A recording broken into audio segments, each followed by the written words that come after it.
ఏంటి ఆ నల్లకోట ఆయన ఇంకా రాలేదా? లాయర్ గారు వద్దాం అనుకున్నారు మేడం. తనకేదో చిన్న పని పడి నన్ను పంపించారు. ఏం పేపర్లు అవి?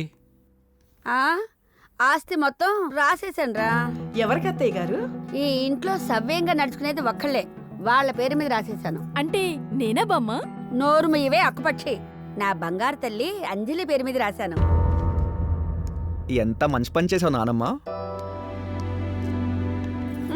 చాలే సంబడం. అలా ఎలా రాస్తారండి తన పేరు మీద? ఇది తరతరాల నుంచి సంక్రమించిన ఆస్తి కాదు, ఫ్రీగా రాసివ్వడానికి. నేను నా భర్త కష్టపడి సంపాదించిన ఆస్తి. నా ఇష్టం వచ్చిన వాళ్ళకి రాసుకోవచ్చు. నువ్వు నాకు ఇచ్చిన విలువ ఇదే అన్నమాట. ఇన్నాళ్ళు నిన్ను చూసుకున్నందుకు నువ్వు నాకు బాగా గుణపాఠం నేర్పావమ్మా. నాకు తెలుసురా, మీరంతా ఈ ఆస్తి కోసమే కాసుక్కుతున్నారని. అమ్మా అంజలి, వచ్చి ఈ పేపర్ల మీద సైన్ చేయి. ఎందుకు నానమ్మ ఇలా చేసా? అక్క, ఫస్ట్ టైం బామ్మ మంచి పని చేసింది, నువ్వు వచ్చి సైన్ చే. అది నువ్వు ఉండ్రా. అవన్నీ ఆలోచించకక్క, నువ్వు వచ్చి సైన్ చే.